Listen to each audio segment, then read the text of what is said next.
আমাদের যে মানে রাষ্ট্রের যে একটা পারস্পরিক একটা ব্যাপার ছিল, সেই জায়গা থেকে সারা বাংলাদেশের মানুষ বলতে গেলে একটা কারাগারের ভিতরেই ছিল যে বিগত 15 বছরে। এবং মানুষের ভিতরে একটা আতঙ্ক ভয় কাজ করছে যে আমি যদি কথা বলতে যাই না আবার আমাকে বাসা থেকে তুলে নিয়ে গুম করা হয়, আমাকে কিনা আবার আয়নাঘরে আবদ্ধ করা হয়। এবং প্রাইভেট বিশ্ববিদ্যালয়গুলো বর্তমানে এটা এমন একটা যারা অথরিটি আছে প্রাইভেট বিশ্ববিদ্যালয়গুলো, সেখানে আরও ভয়ানক একটা অবস্থা। আপনি পাবলিক বিশ্ববিদ্যালয়গুলোতে কথা বলতে পারবেন, ফ্রি অফ স্পিচের একটা জায়গা আছে, আপনি অ্যাক্টিভিজম করতে পারবেন, কিন্তু প্রাইভেট বিশ্ববিদ্যালয়তে এমন একটা সিচুয়েশন অথরিটি করে রেখেছে, যদি আপনি অথরিটির কোনো অন্যায়ের বিরুদ্ধে আপনি কথা বলেন তাহলে আপনাকে ভার্সিটি থেকে বহিষ্কার করে দেবে। এই রকমের একটা পরিস্থিতিতে যখন তারা থাকে, যখন সে তার নিজের সাথে ভার্সিটিতে যদি কোনো অন্যায় হয় সেটার বিরুদ্ধে সে আওয়াজ তুলতে পারে না, তারপরে তো আসলে রাষ্ট্র সমাজ এই বিষয়গুলোর পরের ধাপে আসে।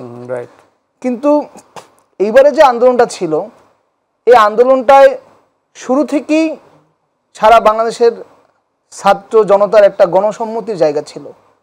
এবং আমরা শুরু দিন থেকেই যখন হাইকোর্টের রায় দিয়ে এই কোটাকে আবার পুনর্বহাল করে, সেই দিন থেকেই পাবলিক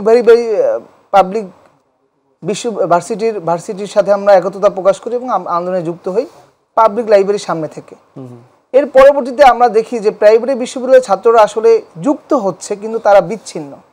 তো তাদেরকে কীভাবে সংগঠিত করা যায় সেই জায়গাটা আমরা সর্বপ্রথম 10 তারিখ রামপুরাতে আমরা যাদের সাথে কন্ট্যাক্ট করতে পারি, কানেক্ট যাদের আমরা করতে পারি, তাদের নিয়ে বাংলা ব্লকের যে কার্যক্রমগুলো হয়, যেই কর্মগুলো হয়, সেই কর্মগুলো আমরা 10 তারিখে রামপুরাতে বাংলা প্লট বেসরকারি বিশ্ববিদ্যালয়ের একটা সমন্বয় করার চেষ্টা করি। সেই থেকেই আসলে সম্মিলিত বেসরকারি বিশ্ববিদ্যালয়ের এই আন্দোলনের সাথে একত্রতা প্রকাশ অফিসিয়ালি ভাবে বলতে গেলে।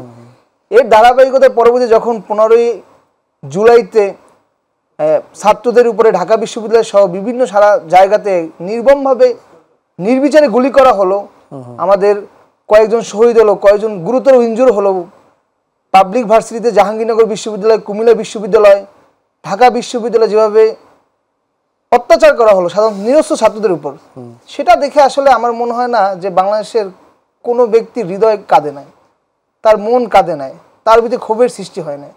এবং 15 তারিখের পর থেকে সারা বাংলাদেশের সর্বসাধারণ এবং সর্বছাত্ররাই মাঠে নেমে এসেছে সেই ক্ষোভের জায়গা থেকে।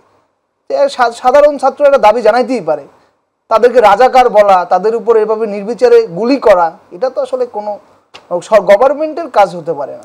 সে জায়গা থেকে অনেক বিশ্ববিদ্যালয়গুলো তাদের নিজস্ব ক্যাম্পাসের সামনে আন্দোলন শুরু করেছিল, তারা তাদের গণ্ডির ভিতরে করে যাচ্ছিল। আমরা যে কাজটা করেছি বিভিন্ন জায়গাতে, মিরপুরে, উত্তরাতে যেই বিশ্ববিদ্যালয়গুলো ছিল তাদেরকে একটা প্লেসে আনার কাজটা করেছি, যেন এটা তারা অল্প বিন্দু বিন্দু বালিকলা গড়ে তোলে মহাদেশ সাগর ও অতল।